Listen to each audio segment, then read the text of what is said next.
hindi ako matatakot banggitin ng paulit-ulit ang kanyang pangalan, Martin Romualdez.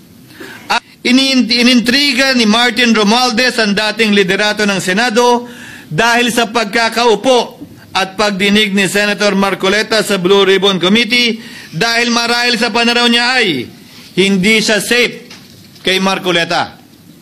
Ngunit, Ginoong Pangulo, sa hindi niya inaasahang pagkakataon, nung araw ding yun, nagsalita ang mga diskaya, pinangalanan ng 17 congressman na kasosyo niya, kabilang ang pagbanggit na naman ng pangalan ni Martin Romualdez. Isa na naman po itong patunay, Ginoong Pangulo.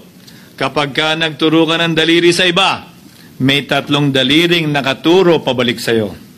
Pangatlo, sa pagdinig ng Blue Ribbon Committee kung saan ni-name drop ako ni Yusek Bernardo, bagaman inamin niyang personal na mismo na hindi niya rekta kung nakausap o binigyan ng anuman, bigla namang tumestigo si retired Master Sergeant Gutesa at muling pinangalanan si Martin Romualdez na hinahatiran daw niya ng pera sa mismong bahay nito. Ang bawat malita ay may lamang humigit kumulang 48 million pesos. Kalimitang dinadala sa bahay ni Congressman Saldico, ibababa lamang namin ay 35 malita para i-deliver sa bahay ni House Speaker Martin Romualdez. Gamit ang script niya sa pagturo sa akin, ayan na naman. May 3 daliring nakaturo palagi pabalik sa kanya tuwing ginagawa niya yan. Sa kabila ng lahat ng ito, hindi ba nakapagtataka? Bakit hindi sinasama si Martin Romualdez sa anumang investigasyon? DOJ man, NBI man, AMLAC man. No ako po ay pinuntahan. No ako po ay dumalo sa imbitasyon ng ICI bilang resource person. Binanggit ko at tinanong ko din ito sa kanila. Ganito ba katindi ang kapangyarihang hawak ni Martin Romualdez? Na bagaman hindi siya speaker, tila the name that cannot be mentioned pa din siya at nagagawa pa din niya ang nais niya kaugnay sa isang mapamiling hustisya o selective justice. Halimbawa, bakit ang daming kondisyon bago ipasok ang mga diskaya na nagpangalan sa maraming congressman sa witness protection?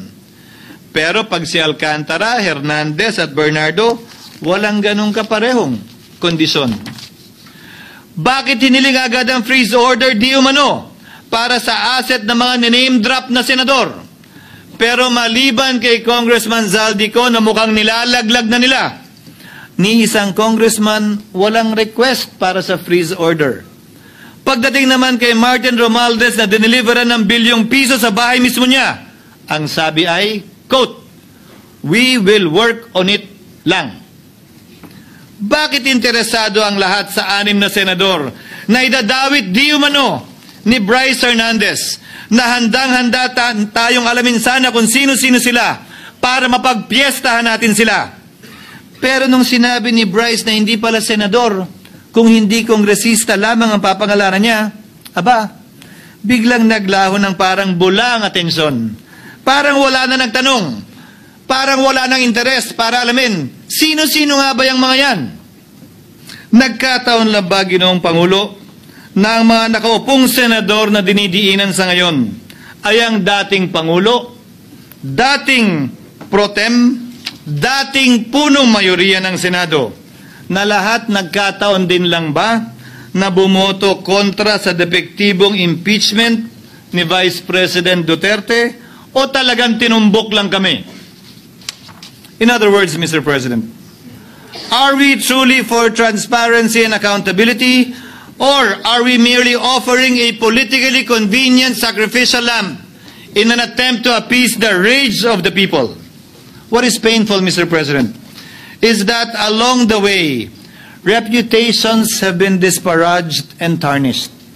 Innocent persons have been implicated, and the Senate is slowly but surely being destroyed. Nagkataon lang po ba na ang lahat ng ito o ito'y sumusunod sa isang script, direksyon at basbas ni Martin Romualdez? sa kanyang script na naglalayong ilihis ang galit ng bayan mula sa kanya at sa mga kasabwat niya at ituro ito sa Senado at mga senador. Ginoong Pangulo, ang script at sarswelang ito ay di uubra dahil napakalayo po nito sa katotohanan. Napakasama sa panlasa at tinitiyak ko sa inyo, hindi po ito matatanggap at lulunukin ng sambayanang Pilipino. Mr. President, I will not allow justice to be weaponized against the innocent to protect the guilty. Because this corrodes the legitimacy of the law before our people's eyes. Wala pong naniniwala. Bagkus lahat nagtatanong, bakit walang congressman nakasama sa investigasyon? Ginoong Pangulo, mga minamahal kong kasamahan, huwag po tayong sumunod sa script ni Martin Romualdez. Labanan po natin ang script na ito. Pasagutin at imbestigahan lahat ng niname drop at nabanggit, congressman man, senador man at iba pang opisyal, at dapat kasama dito si Martin Romualdez. Ginoong Pangulo, hindi ba natin nakikita na pili tayong pinag-aaway-away?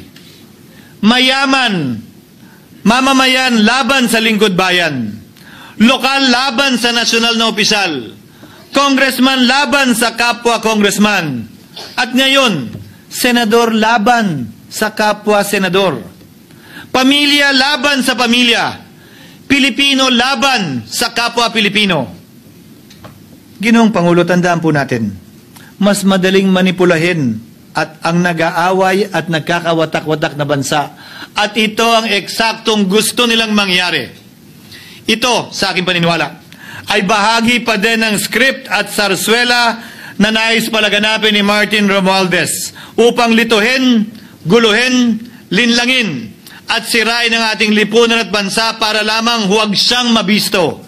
Sana ay huwag nating payagang mangyari ito. Ginoong Pangulo, tulad ng sinabi ko sa simula ng aking talumpati, sa kada mapang-akusa at mapanghusgang daliri na ituturo ninyo sa inyong kapwa, lalo na kung walang basihan, merong 3 daliring palaging nakaturo sa iyo pabalik. Sana po, maging mapanuri tayo. Huwag dali-daling magturo at maghusga dahil lamang sa napakinggan. Huwag tayong sumabay, kumampi, at magpadala sa script at sarswela ni Martin Romualdez. Kung kayo ay kakampi ni Martin Romualdez, pues sumunod kayo sa gusto nila. Una, maniwala kayo sa mga sinasabi ng testigo niya na nagtuturo lamang sa mga senador. Pangalawa, ibuhos niyo ang galit niyo sa Senado at ng mga senador at palayo kay Martin at sa mga congressman. Pangatlo, pagdudahan at sirain niyo si Sergeant Gutesa na bukod tanging hindi nakinabang at walang bahid at hiningi anumang kapalit sa pagsabi ng katotohanan. Pangapat, huwag niyong payagang mabanggit man lang ang pangalan ni Martin Romualdez. Panglima, huwag niyong payagang ipatawag si Martin Romualdez sa anumang investigasyon. Pang-anim, huwag niyong payagang imbestigahan si Martin Romualdez at mga kasamahan niya saan mang lugar.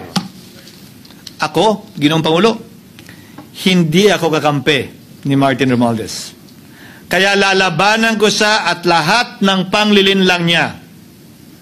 Una, papatunayan kong hindi totoo ang mga panggigipit at paninira ng mga testigo niya laban sa akin at mga senador.